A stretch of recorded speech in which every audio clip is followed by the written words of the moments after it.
লোহাপুর গ্রামের কুলদেবতা রাধা শ্যামসুন্দর, সেই রাধা শ্যামসুন্দরকে নিয়ে আজ কিছু তথ্য তুলে ধরব। আপনাদেরকে দেখাবো সেই রাধা শ্যামের যুগল মূর্তি এবং সেই নবনির্মিত দোল মন্দির। আসুন সেই দোল মন্দির এবং শ্যামসুন্দর জিউকে আপনাদের সামনে তুলে ধরি।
আপনার নামটা বলুন। নীলমণি অধিকারী।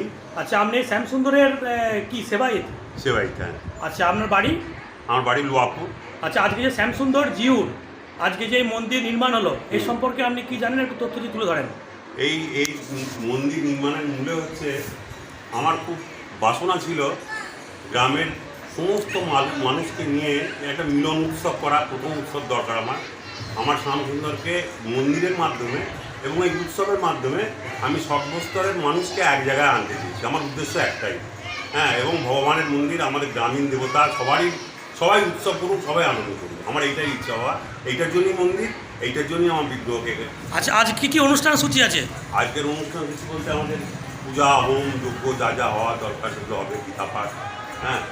আর তোমার নাম সংকীর্তন তো চলছেই, বাবাদের কী পাচ্ছ, এইভাবেই আমাদের উৎসব শেষ হবে। আচ্ছা, আজকে কি কোনো প্রসাদ? হ্যাঁ, অন্নকূট আছে, সবাই প্রসাদ পাবেন এখানে, সবাই প্রসাদ পাবেন। সকলের জন্য প্রসাদের ব্যবস্থা আছে, সকল মানুষ এসে এখানে প্রসাদ পাবেন। আচ্ছা, ঠিক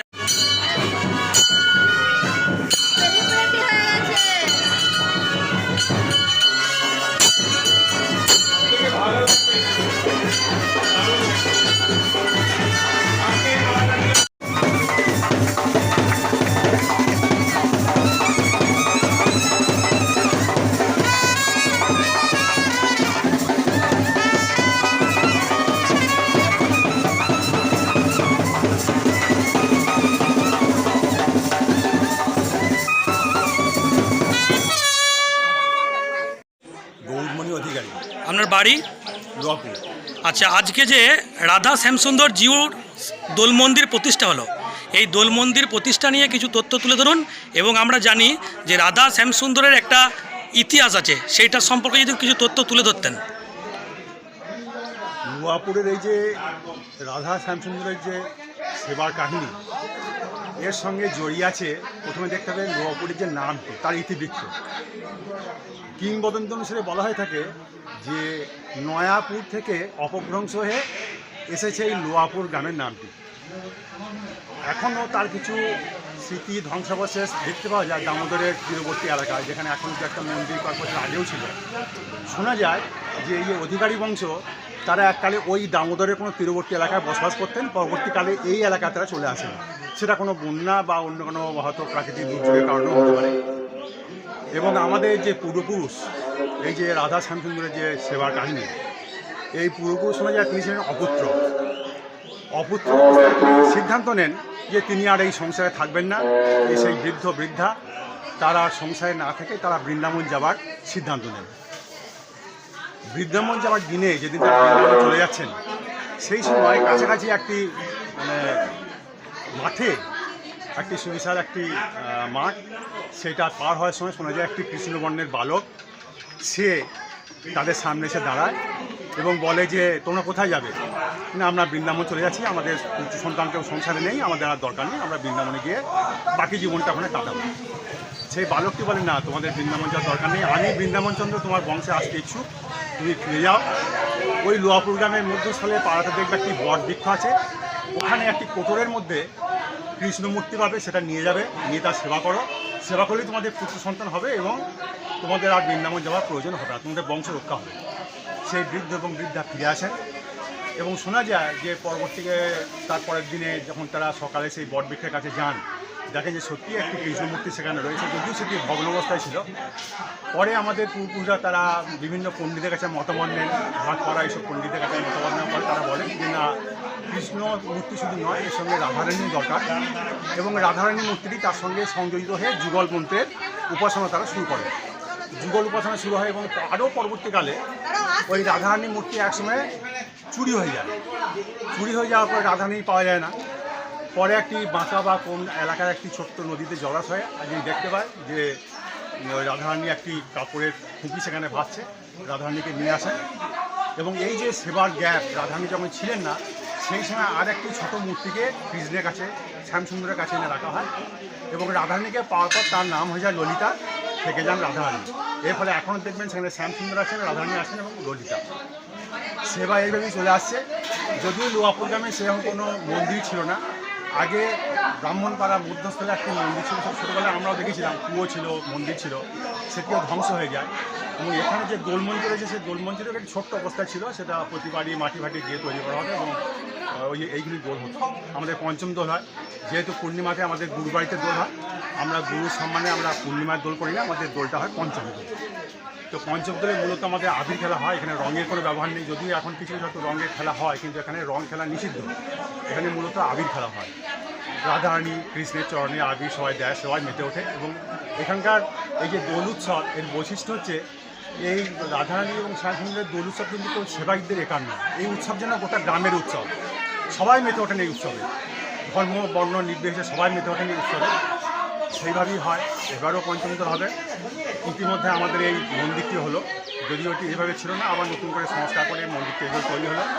এই মন্দিরে যারা অর্থ দান করেছেন, শুধু এই লোহাপুরের সেবাইতে নয়, গ্রামের তো বটেই, গ্রাম ছাড়া বর্ধমান জেলার বিভিন্ন কৃষ্ণ ভক্ত মানুষ, ধর্ম বর্ণ নির্বিশেষে সবাই যে যেমন পারছেন অর্থ শ্রম সব কিছু দিয়ে এই মন্দিরটি তৈরি করেছেন। সবাই আজকে আনন্দ করছে এবং আবার পঞ্চম দোল আছে, সবাই মেতে উঠবেন। যাই হোক, সবাইকে আমাদের আগাম পঞ্চম দোলের শুভেচ্ছা রইল এবং এইভাবেই যেন আমরা সবাই আরেকবার আপনার পরিচয়টা দিন। করতে পারি। গৌরমণি অধিকারী। ধন্যবাদ।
বসো